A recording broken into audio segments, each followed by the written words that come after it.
34절의 말씀, 말하기를 주께서 과연 살아나시고 시몬에게 나타나셨다 하는지라.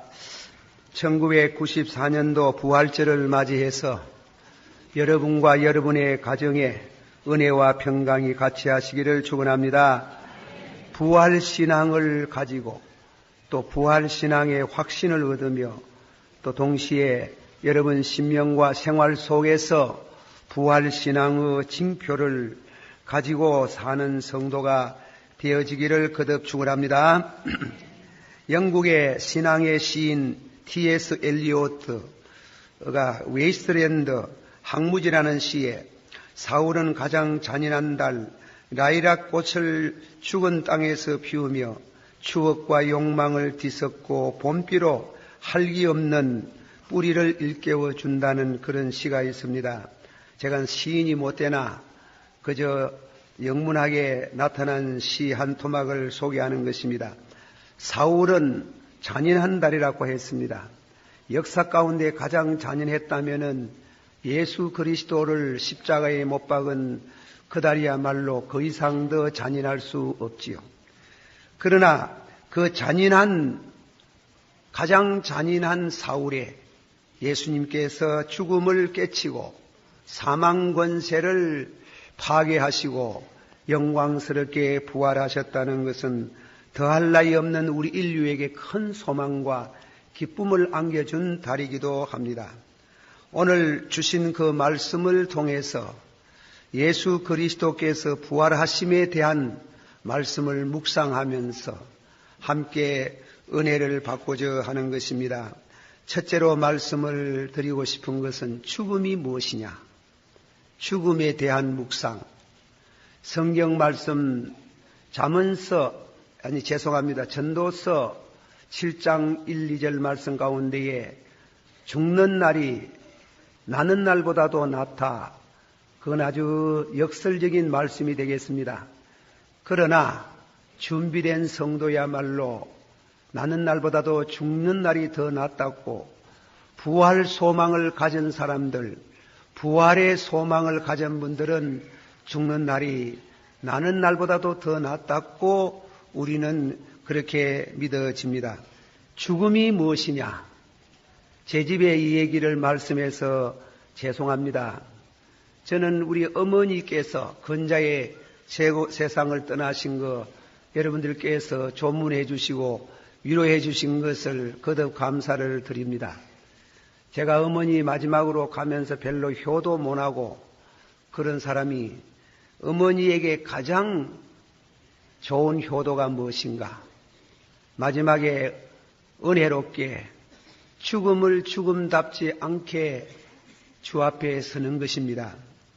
그래서 저는 기도원에 가서 사흘 동안 금식 기도를 했습니다. 우리 어머니 신앙으로 가실 수 있게 하시고 죽음을 두려워하지 않게 하시고 죽음 앞에서 찬송을 할 수 있기를 원합니다. 참 그 기도대로 그렇게 응답을 해 주셨습니다. 그러나 막상 어머니의 시신을 참 매장하고 돌아올 때에 그것은 뭐라 설명할 수가 없어요. 가심이 뚫어지는 것처럼 설명할 수 없는 무엇이 손에 일이 잡히지 않는 뭔가 당황하고 왜 그런지 무슨 노만기가 드는 사람 모양으로 어쩔 줄을 모르는 왜 그렇게 사랑하는 어머니를 땅에 파묻고 온단 말입니까? 그럴 수가 있나 이게. 그렇게 될 수가 없다 이게. 죽음이 무엇이냐 이깁니다. 저는 이 건자에 한 번 더 죽음에 대한 것을 옅은 생각으로 성경을 통해서 죽음에 대한 것을 묵상해 봤습니다. 공자님의 제자 가운데 자주 질문을 많이 던지는 게로라는 제자가 있습니다. 그 게로라는 제자가 선생님 죽음이 무엇입니까? 죽음. 사람이 살다가 참 죽습니다. 죽음은 아무리 사랑하는 아내, 사랑하는 어머니, 자식이라도 무덤에 파묻어야 되고 버리고 와야 될 이런 처참한 기막힌 사연을 무엇으로 표현할 수 있는 죽음이 무엇이냐? 공자님은 아주 참 강단에서 제가 정직한 분이라고 말한다 하면 죄송한 말이지만은 아주 참 정직한 답으로서 미지생이거늘 지살이요. 사는 것도 다 모르는데 죽은 것을 죽는 죽음에 대해서 어떻게 알겠는고? 죽음을 잘 모르겠다는 겁니다. 왜 죽어야 하는지, 이 만물의 영자강이 왜 죽음 앞에서 굴복을 당하고 속절없이 죽음을 당해야 되는지. 저는 철학을 무슨 전공한 사람은 아니나 성경을 보는 사람으로 여기저기 독서에 그저 취미를 붙이고 독일의 실존주의 철학자 하이데카는 죽음이 무엇이냐? 그는 설명을 하기를 우리가 다 아는 말을 그저 어렵게 그렇게 말들을 표현했습니다. 사람이라는 것은 자기 의지와는 상관없이 이 세상에 난다. 내어 던져진 존재이다. 누가 오고 싶어서 온 사람은 아무도 없는데 와놓고 보니 이 세상에 내어 던져진 참으로 버리워진 존재와 같더라. 그렇게 살다가 어느 시간인지 모르지만 니네 할 것 없이 죽음을 당한다는 것입니다. 죽음이 무엇이냐? 죽음이라는 것은 없을 무자, 아무것도 아니다 이깁니다. 무로 돌아간다는 것이에요. 그렇게 공자님 같은 분은 죽음을 잘 모르겠다 그러고, 죽음이라는 것은 무로 돌아간다고 그렇게 이 얘기를 했습니다. 그러나 우리 도양에 2500년 동안 많은 영향을 끼치고 우리 심령을 사로잡고 있는 불교에서는 석가모니는 당신 사는 궁전을 버리고 산에 가서 6년 동안 가보자. 돌을 닦다가 각도의 세계, 사람은 무엇이냐? 생로병사, 나고 죽음에 대한 것을 생각하고 그는 각도의 세계에서 사람은 다른 동물과 달라서 3계 6도의 세계, 3계 6도의 세계가 뭐냐면은 유네스를 말씀했습니다. 사람은 죽음이라는 것은 그것으로 소멸되는 것이 아니고 이 세상에서 착한 일을 많이 한 사람은 극락에 태어날 것이고 착하지 못한 사람은 악도의 길을 걸었던 사람은 지옥으로 들어갈 것이며 그러지 못한 사람은 또한 극락에는 못 간다 할지라도 사람으로 다시금 환생할 수 있다. 혹은 그보다도 지옥에는 못 가도 그만한 또한 선량한 사람인 같으면 축생지도 짐승이 된다. 그래서 아이무사, 불사생. 불교에서는 고기를 먹지 않습니다. 왜? 고기를 먹다가 우리 조상을 먹을는지 모른다는 그런 사상입니다. 물론 대자대비지만은 그런 유래사상에서 온 얘기가 옳시다. 석가모니는 나고 죽음에 대한 얘기를 두고 사람은 인간 존재는 불멸이라고 하는 말로 결론을 지우는 겁니다. 서양에 넘어가면은 소크라테스라는 분이 있습니다. 인류 역사 가운데 가장 위대한 철인 중 어떤 높이 솟은 이와 같은 철학자, 그는 뭐라고 말했느냐? 그의 제자 플라토의 글을 통해서 읽어보면은 죽음 이후의 세계가 있다고 말했어요. 그는 독약을 마시면서 하는 말 가운데 조금 있으면은 이제 이 세상을 떠나면서 영원한 참 이데아의 세계, 거기는 가면 죄도 없고 죽음도 없는 선인들이 사는 곳으로 갈 수 있게 되어서 대단히 기쁘다. 그렇게 얘기를 하고 천연히 그런 죽음을 받아들이게 되었습니다. 우리는 이 죽음에 대해서 얘기하려면 끝이 없겠지요. 역사상 가장 글을 잘 쓰고 인간을 가장 잘 알았다는 셰익스피어는 뭐라고 말했느냐? 해아무레트라는 햄릿이라는 글 가운데에 자기 삼촌이 아버지를 죽이고 왕위를 빼앗는 그런 이와 같은 불륜스러운 세대에 살면서 죽고 싶었습니다. To be or not to be dedication. 사느냐 죽느냐 이것이 문제다. 그래서 자살하려고 합니다. 자살하려고 그러다가 something after death, 죽은 이후에 무엇이 있으면 어떻게 하나? 과연 성경이 말하듯이 지옥과 천당이 있다면 자살하는 사람이 천국에 가겠느냐 이겁니다. 그래서 죽음을 멈추고 삶을 계속해서 살겠다고 하는 그런 글을 읽어볼 수 있습니다. 이제 말한 같이 죽음은 무로 돌아가는 것이다. 죽음이라는 것은 내세가 영원한 세계, 다음 세계가 있는 것이다. 혹은 불교식으로 말하면은 참 윤회설을 말해서 끝없이 윤회를 한다는 것으로 해석을 하나 성경이 말씀하는 죽음에 대한 해석입니다.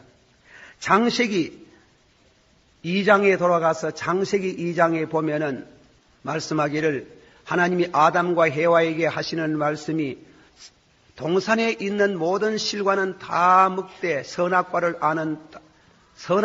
아는 나무는 먹지 마라. 열매는 먹지 마라. 말씀하셨어요. 그런데 만일 따먹으면 정년이 죽으리라. 히브리 원문에는 죽고 죽으리라. 어떤 신학자는 말하기를 영혼이 죽고 육신이 죽는다는 그런 해석을 하지만은 어쨌건 정년이 죽는다는 죽고 또 죽는다는 이런 죽음에 대한 선고를 말합니다. 칼빙은 주석하기를 선악과를 따먹지 아니했더라면 영생할 뿐하였다 그랬습니다. 선악과를 따먹지 아니했더라면 영생할 뿐하였지만은 그러나 선악과를 따먹음으로 죽음이 왔다. 영국의 시인 밀톤이라는 사람은 파라다이스 로스트 신라권이라는 글 가운데 처음 글을 읽어보면 우리 최초의 조상이 하나님 앞에 불순종이여 따먹지 말라는 그 선악과를 따먹음이여 그 치명적인 맛이 우리에게 죽음을 가지고 왔도다.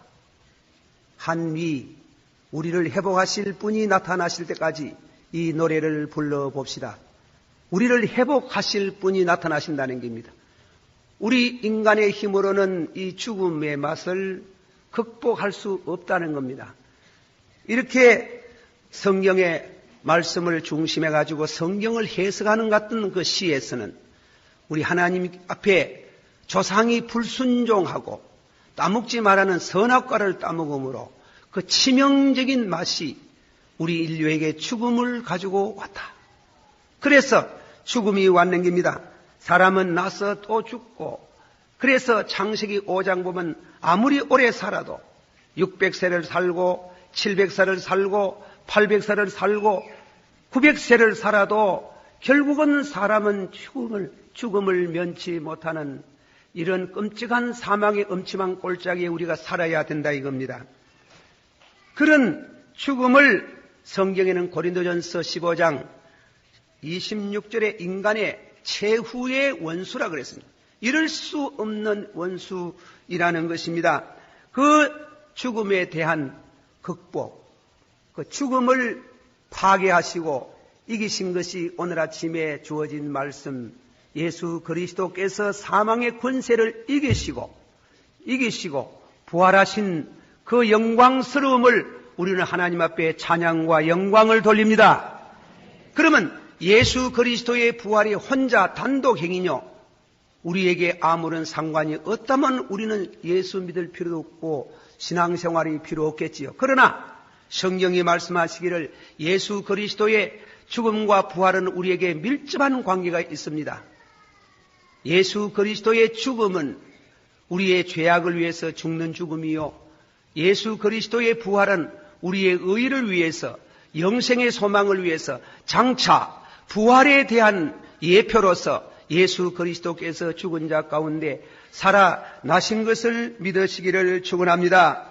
고린도전서 15장 55절에 사망아 너에 쏘는 것이 어디에 있느냐? 한번 다 같이 받아합시다. 사망아 너에 쏘는 것이 어디에 있느냐? 사망에 쏘는 것은 죄요. 죄의 권세는 율법이라. 우리로 하여금 사망을 이기게 하시는 예수 그리스도에게 감사와 영광을 돌리느니라. 자, 한 번 더 말씀합니다. 죽음이 무엇이에요? 이제까지 죽음에 대한 말씀을 말씀했지만은 한 번 더 죽음에 대한 묵상을 해봅니다. 성경의 원리는 죽음과 죄는 함수 관계가 있어요. 죽음과 죄는 밀접한 관계가 있어요. 죄를 용서받았다는, 죄가 용서를 받았다고 확신을 갖는 사람은 일단 죽음의 공포가 없어집니다. 저는 많은 성도의 죽는 죽음에서 그것을 보았습니다. 제가 자주 인조하는 말에 대해서 죄송합니다. 우리나라의 김구씨를 살해한 사람은 신문에 이름이 난 그분 한 사람만 아니고 몇 사람이 더 있답니다. 그 중에 홍씨라는 분이 한 분 있어요. 이분은 김구씨를 살해한 이후에 20년 지내고 나서 서울에 있는 지방 검찰청에 가서 죄를 자백한 바가 있습니다. 그것이 동아일보의 신문에 난 적이 있지요. 나도 김구씨를 죽인 사람 중에 하나 올시다. 그래서 검사가 말하기를 법정시효가 2번이나 지내갔는데 20년이란 말이에요. 10년이 법정시효 2번이나 지내갔는데 지금 와가지고 왜 그 죄를 자백합니까? 법정시효는 지내가도 양심의 시효가 지내가지 않습니다. 늘 괴롭기 때문에 용서받기 위해서 죄를 자백합니다. 죄는 사망과 연계가 되어서 그 죽음을 더 죽음으로 두렵게 하는 것이 죽음이다 이깁니다. 죄다 이깁니다. 그래서 죄의 권세, 사막의 권세는 죄라 그랬습니다. 법정시효가 2번이나 지내갔는데 늘 양심의 고통을 당한다 이깁니다. 예수님께서 우리 죄를 위하여 십자가에 죽으시고 그 보혈의 피로 우리 죄가 일단 용서를 받고 믿음으로 의롭게 된 성도가 죽음을 맞이할 때 어떻게 되나? 저는 우리 어머니에게서 한 번 더 역력히 봤습니다. 우리 어머니가 철학을 하는 것도 아니고 무슨 깊은 신학을 하는 것도 아니지만은 저희 어머니는 돌아가실 때에 몇 달 전부터 지금까지 신앙생활 하면서 죄를 다 자백했다고 하는데 몇 가지가 있었던 모양입니다. 그 죄를 자백하시고 죽음을 편안히 어머니 어디 아픕니까? 아무데도 아픈 데 없다. 어머니 기뻐하세요. 내가 큰아들입니다. 그래 기쁘다. 그거는 그렇게 죽을 수가 없어요. 그 어머니를 갖다 묻고 왔는 것은 기가 막힌 얘기지만은 인간의 최후의 마지막에 가는 길이 단말마에 그 죽음 부르짖고 이를 뽀독뽀독 갈고 괴로워하는 이와 같은 죽음들이 너무나 많은데 우리 주 예수 그리스도 안에서 죽는 그 죽음은 평안이요. 그거는 바로 영생의 시작이 되기 때문에 한없이 기쁨을 안겨줍니다. 독일의 유명한 게떼 순교자의 죽음에 대해서 알아보고 싶다. 믿음이 없는 사람이 알 수 없지. 아무리 위대한 시인이라도 알 수 없지. 예수 그리스도께서 죽은 자 가운데 다시금 살아나심으로 인해서 우리 죄가 사해지고 우리가 의롭게 되고 하나님 앞에 의롭다함을 얻게 되고 영생의 소망을 얻었으니 육체의 죽음을 그렇게 두려워하지 않습니다. 왜? 장차 그리스도께서 영광 가운데 재림하시면은 우리도 다시금 부활할 줄을 믿습니다. 이 신앙이, 이 믿음이 죽음 앞에서도 천연히 찬양을 부를 수 있는 이런 훌륭한 믿음을 갖게 되는 줄을 믿습니다. 부활절을 맞이해서 이런 은혜가 있기를 축원합니다. 나 가난 복지 귀한 성에 들어가고 1절만 한번 더 부르봅시다. 나 가난 복지 귀한 성에 들어가려고 난 짐을 벗어버렸네. 제중에 다시 방황할 일 그 생명신에 가에 살겠네. 길이 살겠네. 나 길이 살겠네. 저 생명신에 가에 살겠네. 아멘. 길이 살겠네. 나 길이 살겠네. 저 생명신의 가에 살겠네. 1절 한 번 더 부릅시다. 나 가난 복지 귀한 성에 들어가려고 내 중한 짐을 벗어버렸네. 제중에 다시 방황할 일 전혀 없으니 저 생명신의 가에 살겠네. 길이 살겠네. 길이 살겠네. 생명신의 가에 살겠네. 길이 살겠네. 나 길이 살겠네. 생명신의 가에 살겠네. 할렐루야. 두 번째로 우리가 장차 받을 부활의 징표에 대해서는 예수님 자신이 더 이상 설명할 필요 없이 예수님이 부활하셨으니 우리도 부활할 줄을 믿습니다. 다 같이 받아봅시다. 예수께서 가라사대 나는 부활이요 생명이니 나를 믿는 자는 죽어도 살겠고 살아서 믿는 자는 영원히 죽지 아니하리라. 믿어지기를 축원합니다. 그러나 예수님이 최대의 부활의 징표이며 우리는 그 사실을 믿습니다. 그러나 우리에게 체험적인 것을 두 가지를 엄히 말씀을 드립니다. 체험적인 것. 베드로전서 1장 3절에 예수 그리스도를 죽은 자 가운데 살리신 이가 너희를 거듭나게 하시고, 다 같이 봐줍시다. 예수 그리스도를 죽은 자 가운데서 살리신 이가 너희를 거듭나게 하시고, 할렐루야. 이스라엘 백성이 이 얘기를 하나 합니다. 이스라엘 백성이 가나안 땅에 들어가기 전에 가나안 땅을 정탐하는 12정탐꾼을 보냈습니다. 요즘 말하면 간첩을 보냈는 기지. 보내가지고 돌아오는데 그 가나안 땅의 에스골 골짜기에 있는 포도송이 한 줄기를 얼마나 무성했던지 두 사람이 역도를 해가지고 왔어요. 그것을 먹어보니 너무 맛이 있고 그냥 과연 적과 꿀이런 땅이더라. 그것은 구약시대의 그림자고 신약을 내다보고 우리에게는 가르칩니다. 가나안 땅은 천국이지요. 가나안 땅은 우리가 죄와 죽음으로 단절된 새로운 역사, 새로운 시대, 부활의 한 성도들이 사는 세계를 향해서 보여주는 이와 같은 새 땅을 상징적으로 보여주는 말씀이겠지요. 하나님은 그 미래에 올 장차 영광스러운 부활한 성도가 사는 세계, 그리고 하늘나라의 세계를 미리 우리에게 맛보여 주는 것이 무엇이냐? 생명. 무슨 생명? 거듭난 생명입니다.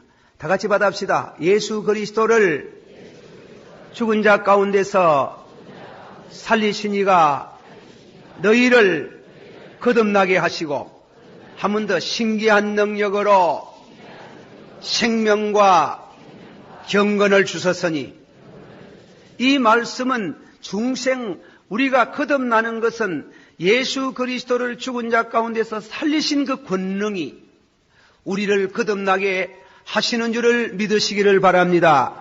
바울은 바울 사도의 그런 스타일로 표현하기를, 에베소 2장에 말씀하기를, 죄와 허물로 죽었던 너희를, 다 같이 받아보자. 죄와 허물로 죽었던 너희를 예수 그리스도와 함께 살고 함께 일으킴을 받고 함께 하나님 우편에 앉았나니라, 앉게 되었나니라. 거기 앉게 되었나니라는 말씀이 아니고 벌써 과거 분사로, 과거사로 함에 이 땅 위에 살면서 땅에 살지만 앉은 사람이다 이겁니다. 한 번 더 하십시다. 너희가 죄와 허물로 죽었더니 예수 그리스도와 함께 살고 함께 일으킴을 받고 함께 하나님 우편에 앉았나니라. 그것이 부활의 징표예요. 그 부활의 징표를 받지 못한 사람은 부활할 수가 없어요. 영광스러운 생명의 부활을 받지 못해요. 예수님께서 요한복음 5장 29절에 선을 행한 사람은, 믿음으로 사는 사람은 생명의 부활로, 악을 행한 사람은 심판의 부활로 나아가리라. 심판의 부활이냐 생명의 부활이냐? 어떤 철학자가 말하기를 기독교적인 입장에서는 철학자 이것이냐 저것이냐, 우리는 선택해야 됩니다. 그러나 알고 보면 내가 선택하는 거 아니지. 주의 성령이 우리로 하여금 선택해 하시는 줄을 믿습니다. 한번 더 합시다. 이것이냐 저것이냐, 믿느냐 안 믿느냐, 거듭나느냐 안 나느냐, 이거는 중대한 문제예요. 우리가 누가복음 24장에 여러분의 운명을 거세요. 절대로 속지 않습니다. 절대로 속지 않습니다. 예수님께서 우리를 위해서 십자가에 죽으시고 부활하셨으면 우리 죄가 사해지고 우리 하여금 영생의 장차 부활의 세계, 새로운 세계에 대한 미리 맛보여주는 이와 같은 예표인 줄을 믿으시고 또한 그것을 체험하시기를 바랍니다. 동시에 그리스도와 더불어 동행합니다. 다 같이 봅시다. 열심으로 회개하라. 누구든지 내 음성을 듣고 문을 열면 나는 그에게 들어가 더불어 먹고 마시리라. 예수 그리스도는 성천하시면서 동시에 성령으로 강림하시는 것을 믿으시길 바랍니다. 여러분 심령 속에 부활하신 예수 그리스도가 면면히 함께 하시기를 축원합니다. 그런데 저는 성경을 읽다가 제 마음속에도 세계에도 부활하신 예수님께서 계시는 것을 저는 믿습니다. 또 여러분도 계시는 줄을 믿습니다. 다 같이 받아봅시다. 하나님은 한 분이시요, 하나님과 우리 사이에 중보도 한 분이시니 곧 예수 그리스도시라. 예수님이 한 분이신데 예수 믿는 성도들 마음속에 예수님이 계신다면은, 그러면 예수님이 여러 수천 개입니까? 예수님이 여러 개 수천 개가 된답니까? 저는 그것을 오래도록 성경을 살피며 묵상하고, 물론 신학적으로 주석에서 그런 말씀이 빈듯이 비춰져 있지만은 분명히 이렇다고 말을 잘 하지 못하는 것을 저는 보았습니다.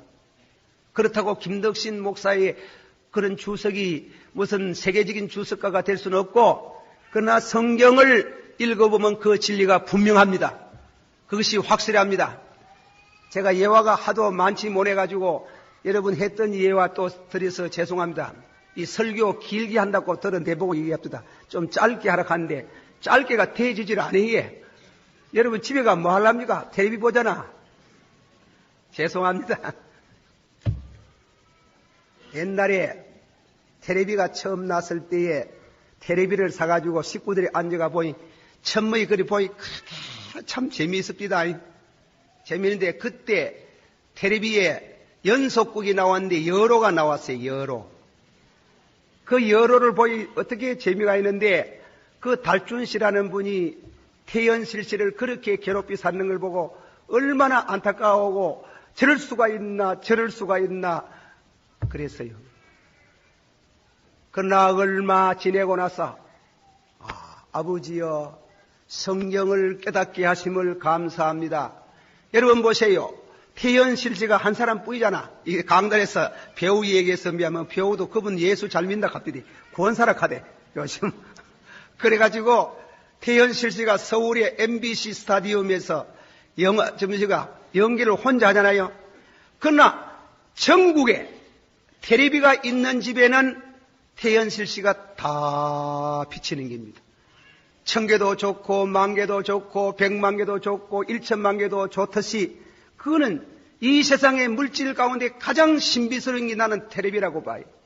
와 같이 예수님께서 올라가시면서 내가 아버지께 구하리니 아버지께서 보혜사 성령을 너희에게 수사 영원토록 너희와 함께 하시리라. 예수님이 성천하시면서 동시에 성령으로 강림하셔서 거듭난 심령, 거듭난 테레비를 가지고 있는 사람들은 그 심령에 다 예수님이 임재하시는 줄을 믿으시길 바랍니다. 이거는 기독교의 신비예요. 이룰 수 없는 영광스러운 신비예요. 여러분 혼자 사는 거 아닙니다. 혼자 사는 거 아닙니다. 부활하신 예수 그리스도와 더불어 동행하는 줄을 믿으시기를 바랍니다. 예수님을 모시세요. 문 밖에 서서 세워두고 믿는 사람 있고, 예수님을 여러분 심령에 모시고 사는 사람이 있어요. 아가서 5장 2절의 말씀에 나가 내가 잘지라도 내 마음은 깨었는데 나의 사랑하는 자의 소리가 들리는구나. 나의 사랑, 나의 비둘기, 나의 완전한 자의 문을 열어다고 내 머리는 이슬이 젖었고 내 머리털은 밤이슬이 가득하였다는구나. 문을 두드려 이르기를. 받아시오. 문을 두드려 이르기를. 문을 두드려 이르기를. 여러분들 중에 부활하신 예수님을 문 바깥에 세워두고 믿는 사람이 있어요. 문을 열매 그리스도는 내 안에 오고 나는 그리스도 안에 오는 이와 같은 영적인 스피리추얼 펠로십, 영적으로 영교되는 성도, 예수님이 소멸된 분이 아니에요. 없어진 분이 아니에요. 죽었다가 3일 만에 부활하시고 성천하시면서 성령으로 강림하사 여러분 심령 속에 같이 하시고, 그리고 여러분과 동행하시다가 사망의 엄침한 골짜기를 만날지라도 그것을 두려워하지 않도록 하시고 영생의 길을 걷고 내일의 부활을 약속하시는 줄을 믿으시기를 바랍니다. 그런 이와 같은 우리 신앙을, 예수의 사상이 우리 마음에 있다는 말이 아니에요. 그분 자신이 우리 심령 속에 살아서 우리와 더불어 일생 동안 동행하는, 그것은 장차 부활에 대한 예표이며 부활에 대한 징표인 줄을 믿으세요. 그것을 우리는 성경에서 찾아봅니다. 그리고 두 번째로 말씀 가운데 베드로전서 3장 21절 말씀, 예수 그리스도의 부활하심으로 말미암아, 다 같이 받아봅시다. 예수 그리스도의 부활하심으로 말미암아 이제 너희를 구원하시는 표인이 선한 양심이 하나님을 향해서 찾아가나니라.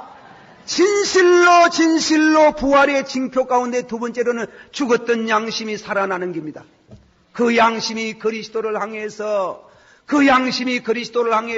하나님 앞으로 나아가나니라 했습니다. 중생의 체험, 부활의 영적인 체험을 한 사람은 과거에 죽었던 그 양심이 살아나가지고, 과거는 죄를 모르고 살았는데 이제는 죄를 하고 선악관에, 그리고 살아가면서 악한 길보다 선한 길을 걷고 축복의 길을 걷는 줄을 믿으시고 하나님 앞에 양심적으로 사는 것이 축복이고 부활의 징표인 줄을 믿으시기를 바랍니다. 마지막에 결론을 맺습니다. 내가 너희를 보내노라. 받아서 내가 너희를 보내노라. 왜 보냅니까? 예수님이 말씀하기를 내가 부활이요 생명이니, 저와가 부활이요 생명이니 나를 믿는 사람은 죽어도 살겠고 살아서 믿는 사람은 영원히 죽지 아니하리라. 부활하신 예수 그리스도를 영접하지 않는 사람은 죽은 사람들이에요. 생명 운동을 하라는 겁니다. 내 가족들 가운데 믿지 않는 남편, 믿지 않는 아버지, 어머니, 그들은 나와 더불어 정적으로 일생 동안 살는지 모르지만 부활하신 예수 그리스도를 영접하지 못하면 할 수 없이 영원한 죽음, 지옥으로 갈 수밖에 없습니다. 예수께서 가라사대, 한번 합시다. 예수께서 가라사대 나는 부활이요 생명이니 나를 믿는 자는 죽어도 살겠고 살아서 믿는 자는 영원히 죽지 아니하리라. 이 부활의 생명, 이 새 생명의 운동을 하도록 우리에게 사명을 주었고 투자를 하라 그러고 물질을 소모하고 때로는 순교를 할지라도 두려워하지 말고 장차 부활할 것이니고 육체의 죽음을 두려워하지 말고 주님께서 보내시는 이 사명을 다 감당할 수 있는 여러분 되기를 주의 이름으로 축원합니다. 기도하십시다. 참으로 그분이 살아나셨네. 그 징표가 내게 있습니다. 찬양을 드립니다. 다 같이 한 목소리로 통성으로 기도합니다. 거룩하시고 살아있만 하신 주여, 오늘도 우리에게 주신 이 말씀을 통해서 은혜가 되어지기를 원하옵나이다. 진실로 죽음이 무엇입니까? 그 죽음에 대한 해답을 주신 우리 주님께 감사를 드립니다. 영광을 돌립니다. 찬양을 드립니다.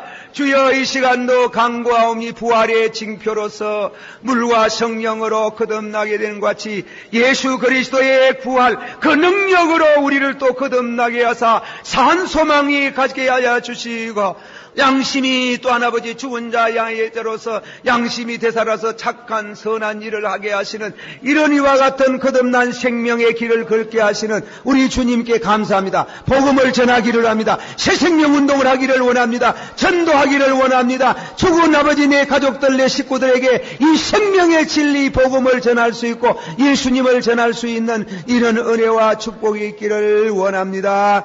예수님의 이름으로 기도하옵나이다. 아멘.